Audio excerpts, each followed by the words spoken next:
ಏನು ನಡೀತಾ ಇದೆ ಸರ್ ಇಂಟರ್ನಲ್ ಪಾಲಿಟಿಕ್ಸ್ ಒಂದು ರೀತಿ ಒಬ್ಬರನ್ನ ಅನುಕೂಲ ಮಾಡ್ಕೊಡೋದಕ್ಕೆ ಇನ್ನೊಬ್ರು ಮಾಡ್ತಿದ್ದಾರೆ ಅನ್ನೋ ರೀತಿಯಲ್ಲಿ ಅನಿಸ್ತಿಲ್ಲ. ದೇಶಕ್ಕೆ ಏನು ಬೇಕು, ಪಕ್ಷಕ್ಕೆ ಏನು ಬೇಕಲ್ಲ. ನನಗೇನು ಸಿಕ್ತು, ನನಗೆ ಸಿಕ್ತು, ಸಿಗಲಿಲ್ಲ ನಡಿ ಬಾ ಬಜಾರಿಗೆ. ಇವತ್ತು ಅದೇ ಆಗ್ತಾ ಇರೋದು. ನನಗೆ ಸಿಗಲಿಲ್ಲ, ನಾವಂಥ ಪಾಲಿಟಿಕ್ಸ್ ಮಾಡಲಿಲ್ಲ. ಇದ್ದಿದ್ದು 4 ವರ್ಷ ಬಿಟ್ಟು ಅವ್ರ ಕೈಯಾಗ ಕೊಟ್ಟಿಟ್ಟು ಹೊರಗೆ ಬಂದ್ವಿ.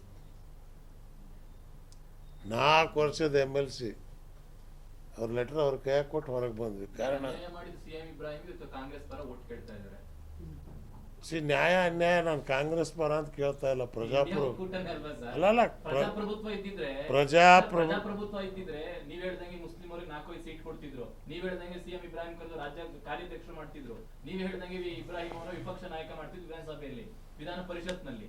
ಹಾಗಾದ್ರೆ ಪ್ರಜಾಪ್ರಭುತ್ವ ಇದೆ ಕಾಂಗ್ರೆಸ್ ಅಲ್ಲಿ. ಅದನ್ನ ಮಾಡದೇ ಇದ್ರು ಸಿದ್ಧಾಂತಕ್ಕಾಗಿ ಇವತ್ತು ಅದು ಎದ್ದು ನಿಂತಿರ್ತಕ್ಕಂಥದ್ದು ಜನರ ಆಶೀರ್ವಾದದಿಂದ ನನಗಿರ್ತಕ್ಕಂಥ ದೊಡ್ಡ ಗುಣ.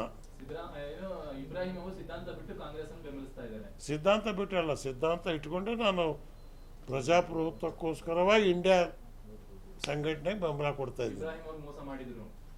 I am not bother about it. Siddanna ಅವ್ರ ಸ್ನೇಹ ಅವತ್ತು ಇದೆ, ಇವತ್ತು ಇದೆ, ಅದು ಬೇರೆ ಪ್ರಶ್ನೆ.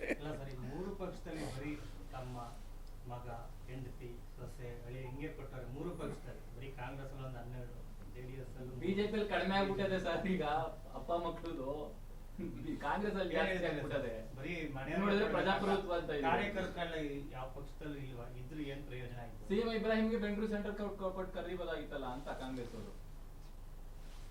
ಬೇಡವನಿಲ್ಲದೆ ಬಡವನಾದನಯ್ಯ ಅಂತ ಬಸವಣ್ಣವ್ರು ಹೇಳಿದ್ದಾರೆ. ಆದ್ರೂ ಕಾಂಗ್ರೆಸ್ ಬೆಂಬಲ ನೀವು ಕಾಂಗ್ರೆಸ್ಸಿಗೆ ಅಂತ ನಾವು ಬೆಂಬಲ ಅಂತ ಹೇಳ್ತಾ ಇಲ್ಲ. ಪ್ರಜಾಪ್ರಭುತ್ವ ಉಳಿಸೋದಕ್ಕೆ ಇಂಡಿಯಾ ಘಟಕಕ್ಕೆ ಬೆಂಬಲ ಕೊಡಿ ಅಂತ ಕೇಳ್ತಾ ಇದ್ದೀನಿ. ಸರ್, ಮುಂದೆ ನಿಮ್ಮ ರಾಜಕೀಯ ಭವಿಷ್ಯ ಏನು ಸರ್?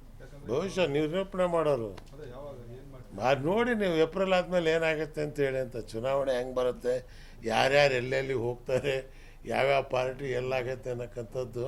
ಸರ್, ವಾರದಲ್ಲಿ 2 ದಿನ ನೀವು ಸಿದ್ದರಾಮಯ್ಯನವ್ರ ಜೊತೆ ಮಾತಾಡ್ತಿದ್ದೀರಾ, ನಿಮ್ಮ ಜೊತೆ ಟಚ್ ಅಲ್ಲಿ ಇದ್ದಾರೆ. ಇಲ್ಲ, ಕಾಂಗ್ರೆಸ್ಸಿಗೆ ಬೇಕಾದಂತ ಸಜೆಷನ್ಸ್ ಇಲ್ಲ ಸಿದ್ದರಾಮಯ್ಯನವ್ರ